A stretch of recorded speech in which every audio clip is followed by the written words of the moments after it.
Hey, welcome to another video. So you're looking to take your tennis to the next level. You're spending a good amount of time training on court, but you feel as though you could be improving at a slightly quicker rate, or you feel that you've hit a plateau. Well, did you know that there are tons of things that you can do at home to improve your game? And today I'm going to give you 5 things that you can do at home that I think are the most valuable ways to spend your time to get the most out of your tennis. So let's get into it. The first thing that you can do to improve your tennis at home is to reflect on your game. Now, there are a large number of ways you can do this, but first of all, in the most basic form, you should really understand what your strengths and weaknesses are.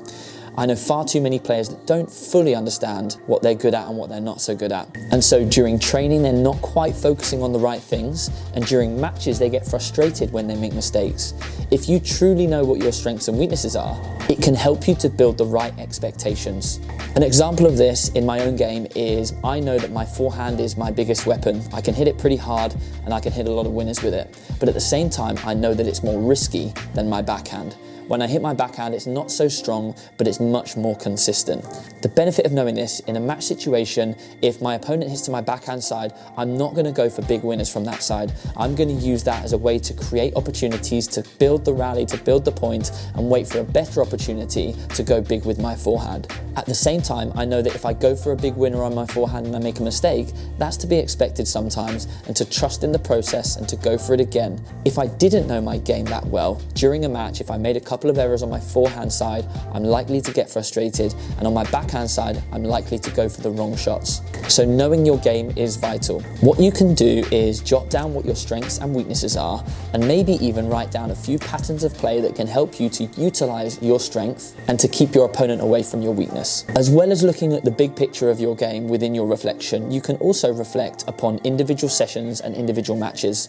It's really valuable to spend 5 to 10 minutes after a match or after a practice session to write down how the session or match went. It doesn't have to be complicated, keep it simple. Write down something that you did well, something that you didn't do so well, and something you want to improve on in your next session or match. Functional Tennis have produced a really nice tool for you to do this. They've created match journals and training journals. I'll pop the link to these in the description below. But like I said, these don't actually have to be written down. You can just reflect in your own mind. By simply thinking about these things, you're going to be more well equipped for your next session or your next match.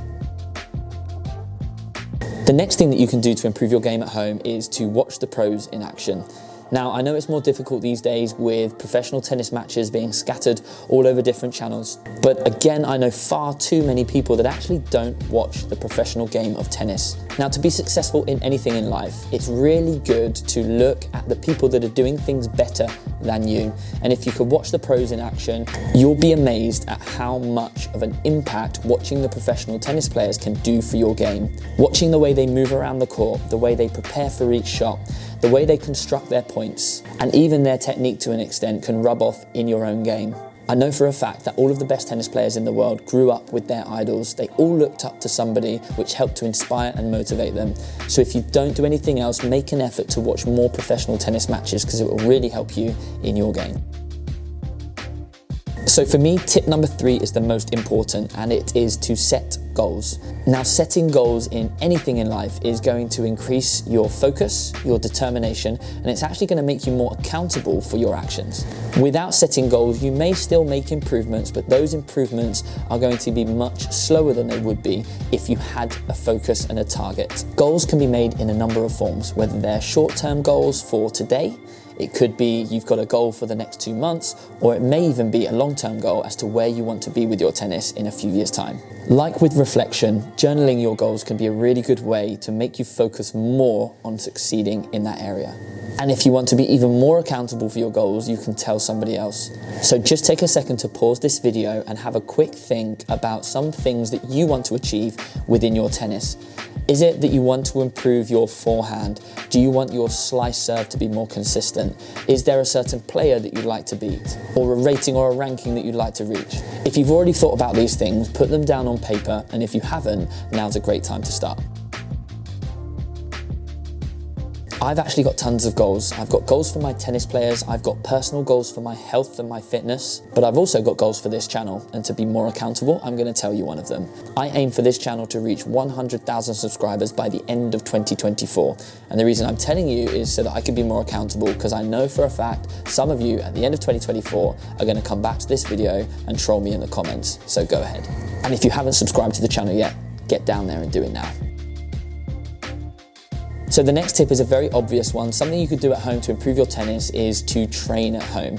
Now, there are so many things that you can do at home, even if you don't have much space. You can train strength, coordination, endurance. A really good way of doing this is HIIT training. And if you can tailor your HIIT workout to things that you need to develop within your tennis game, it can be even more beneficial to you.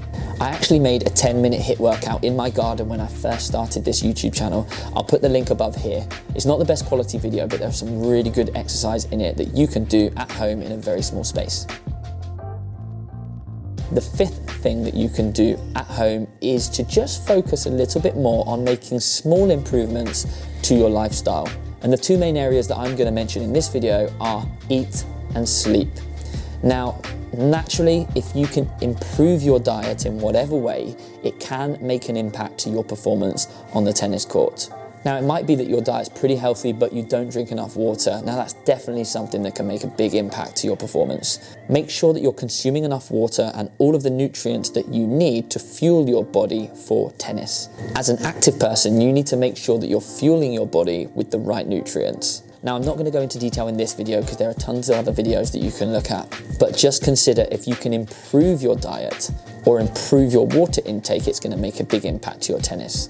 The other thing is sleep, which is one of the most important things for everything in life. Sleep really helps your body to recover, but more importantly, your brain. Improving the quality of your sleep will make a huge impact to not only your performance on the tennis court, but your overall well-being in life. So if you feel as though you're not getting enough sleep, it's definitely something to look into, but I know that for some people, it's really not easy to control. In the description below, I've put in a podcast that I really enjoyed that's got some valuable tips to help you to improve your sleep. So they were my 5 tips that I mentioned in the title of the video, but as you know, I like to add a bonus tip for those that stay to the end of my videos. So a big thank you for doing so. So my bonus tip kind of involves some on-court work as well, but it's watching yourself play tennis. Now, next time you're on the tennis court, I challenge you to film yourself, whether it be filming a few serves, a few forehands, whatever shot you want to improve. Go home and watch yourself in action. Now, quite often you won't even need a coach to figure out what you need to improve. Compare yourself to how the pros play. Are you preparing your racket before the ball bounces? Are you making contact with the ball out in front of your body? Do your swings look smooth and fluid? Those are some of the things that you can try to improve in your game. Try not to copy pros' techniques exactly, as everybody has a different style, but look for the fundamental things that I mentioned before. So I'll say it again, massive thank you for making it all the way to the end of the video. Hit that thumbs up button if you enjoyed it, and I can't wait to see you in next week's video. Take care.